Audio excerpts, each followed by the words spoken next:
Buenas tardes, mi nombre es Abigail García Escamilla, soy estudiante de la Universidad Tecnológica de Salamanca. En este video hablaré sobre las problemáticas de la macroeconomía en México en cuanto a la llegada del COVID-19. Son muchos los aspectos que influyen en la economía de un país. Vivienda, consumo e inversiones son algunos de los factores que pueden ayudar a medir la confianza, así como la estabilidad y el desarrollo de una nación. En el caso de México no es la excepción. Este año hemos sido testigos de movimientos inusuales en las principales variantes que influyan en el desarrollo económico de nuestro país, rubros como la inversión privada, el consumo, los créditos hipotecarios e incluso la venta de autos. La pandemia del COVID-19 surgía en Wuhan, China, a finales del año pasado.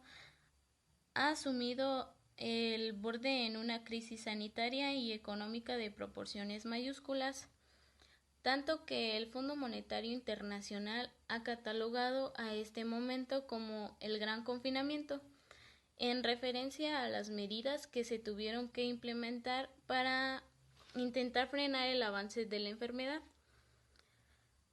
El organismo internacional pronostica en un primer momento el cerrajazo a la economía a causa del coronavirus ocasionará una caída de la economía global en un 3%, al tiempo que advirtió que varios países podrían sufrir nuevas oleadas de disturbios si las medidas gubernamentales para mitigar la pandemia del coronavirus COVID-19 son consideradas insuficientes o percibidas como injustas. Aunque la mayor parte de los gobiernos del globo terráqueo han activado planes de emergencia y estas negociado ayudas financieras, otros como el del presidente mexicano Andrés Manuel López Obrador se han negado a recurrir al endeudamiento y ayudar a las empresas, pero reparte ayuda a través de sus programas sociales que están dirigidos principalmente a su base electoral. El Foro Económico Mundial resaltó las proyecciones que se ciernen sobre el país y para Latinoamérica. 1. El desplome económico de sus principales socios comerciales. El descalabro económico en Estados Unidos afecta a toda la región, pero especialmente a México y Centroamérica a través del comercio, pero también con las remesas.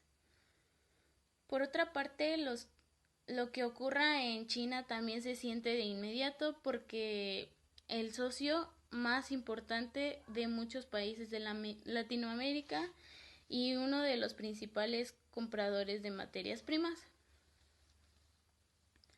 2. Caída de los precios de las materias primas. La mayor baja ha sido para el llamado oro negro, el petróleo. Esto ocurre no solo por el efecto coronavirus, sino por la guerra de precios entre los países de la Organización de Países Exportaciones de Petróleo, liderados por Arabia Saudita y Rusia. 3. La interrupción de las cadenas de producción a nivel global. Con la crisis por la pandemia, los países más afectados por la interrupción de estas cadenas son México y Brasil, cuyos sectores manufactureros son los más grandes en la región. Por ejemplo, el sector automotriz en México. La industria de ese sector quedó expuesta pues mientras depende de componentes fabricados en China, su mayor valor de ventas lo tiene en Estados Unidos, Europa, las regiones más afectadas por el coronavirus. 4. Menor demanda de servicios turísticos. Para la industria turísticos mexicanos, que representa el 9% del Producto Interno Bruto, los efectos del coronavirus no tienen precedentes. De acuerdo con estimaciones de especialistas económicos, se espera que este sector registre pérdidas de al menos 2.400 millones de dólares. 5. Fuga de capitales y devaluaciones de las monedas. En el caso de México, la economía, que ya se encontraba en una recesión técnica, verá profundizado aún más su descenso. Algunas estimaciones de calificadoras y organismos internacionales prevén que caiga hasta menos 6%. 6. El tiro de gracia al sector salud. Los servicios de salud de todo el mundo fueron puestos a prueba ante el feroz avance del COVID-19. Sin embargo, el sistema de salud público mexicano, que ya se encontraba en crisis, pero que se profundizó tras la puesta en marcha de la austeridad republicana del gobierno de López Obrador, y que debido en un grave escasez de medicamentos e insumos, podría entrar en coma en medio de la pandemia.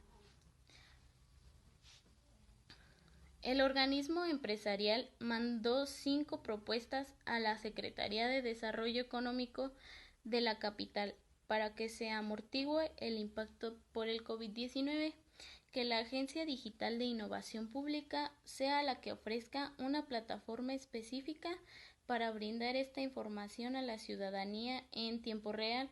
También que se instale un comité de emergencia de alto nivel, integrado por el sector público e iniciativa privada de la capital, universidades y sectores sociales, a fin de identificar las mejores acciones de política pública y enlaces en la sociedad para enfrentar la pandemia. El presidente del Comité de Estrategia Pública señaló que la tercera propuesta es la creación de un plan emergente de apoyo a empresas,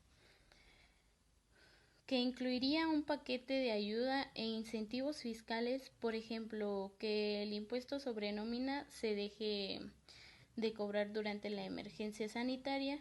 La cuarta propuesta es un plan de salud, que el gobierno de la Ciudad de México asigne presupuesto especial para realizar los diagnósticos necesarios y la compra de equipo. Además, la quinta propuesta es un plan de movilidad y seguridad emergente, que el transporte público permanezca abierto a las 24 horas, así como intensificar las medidas de higiene en el transporte, pues una persona portadora del virus puede contagiar entre 14 y 21 personas más en el transporte público. Para concluir, en contexto y como he comentado anteriormente, el coronavirus es una emergencia nacional para la salud que enfrenta nuestro país. No solo se requiere de las acciones adecuadas de las autoridades financieras y no financieras, sino pues también los agentes económicos privados de la sociedad en conjunto.